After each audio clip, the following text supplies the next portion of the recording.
सनातन पर सियासी तनातनी बढ़ गई है, घमासान जारी है। सवाल उठाने वालों को अब खुद पीएम मोदी ने कटघरे में खड़ा कर दिया है।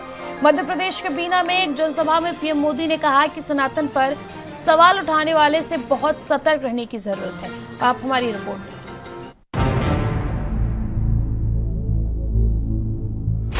जिस सनातन ने हजारों वर्षों से भारत को जोड़े रखा है, ये लोग मिलकर अब उस सनातन को खंड खंड करना चाहते हैं। सनातन को लेकर छिड़ा संग्राम अब और भी ज्यादा बढ़ता जा रहा है। इंडिया गठबंधन के नेताओं की तरफ से सनातन पर सवाल उठाने के बाद अब खुद प्रधानमंत्री नरेंद्र मोदी ने कमान संभाल ली है।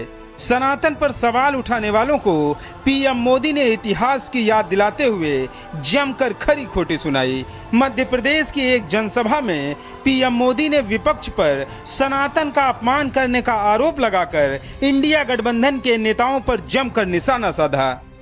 जो सनातन संस्कृति संत रविदास का प्रतिबिंब है, जो सनातन संस्कृति माता शबरी की पहचान है, जो सनातन संस्कृति महर्षि वाल्मीकि का आधार है, जिस सनातन ने हजारों वर्षों से भारत को जोड़े रखा है, ये लोग मिलकर अब उस सनातन को खंड खंड करना चाहते हैं।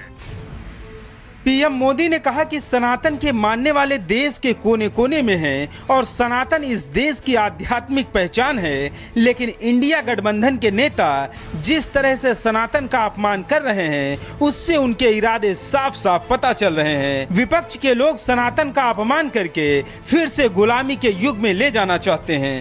देश के कोने कोने में हर सनातनी को, इस देश को प्यार करने वाले को, इस देश की मिट्टी को प्यार करने वाले को, इस देश के कोटि कोटि जनों को प्यार करने वालों को, हर किसी को सतर्क रहने की जरूरत है। सनातन को मिटाकर ये देश को फिर 1000 साल की गुलामी में धकेलना चाहते हैं, लेकिन हमें मिलकर ऐसी ताकतों को रोकना है। मध्य प्रदेश में बुधवार को एक जनसभा के दौरान सीएम योगी ने भी सनातन पर सवाल उठाने वालों पर जमकर हमला बोला था और कहा कि जो लोग आज सनातन पर सवाल उठा रहे हैं, उन्हें यह भी नहीं पता कि सनातन से ही भारत की पहचान है। जहां एक तरफ भारत प्रधानमंत्री मोदी जी के नेतृत्व में दुनिया की एक बड़ी महाताकत के रूप में उभर रहा है, वहीं बहुत सारे लोग हैं जो भारत और भारतीयता पर आज भी प्रश्न खड़ा करके भारत की विरासत को अपमानित करने का कुत्सित प्रयास कर रहे हैं।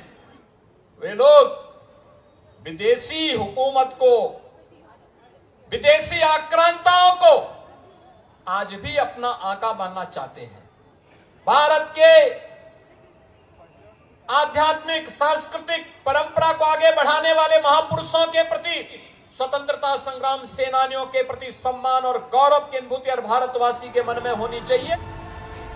आइए अब आपको बताते हैं कि सनातन को लेकर विपक्ष के नेताओं की तरफ से क्या क्या बयान दिए गए।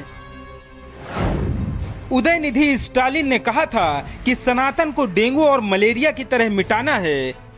प्रियांक खड़गे ने कहा था कि सनातन में भेदभाव है और ये एक बीमारी है। ए राजा ने कहा था कि सनातन HIV की तरह है। और स्वामी प्रसाद मौर्य ने कहा था कि हिंदू धर्म धोखा है।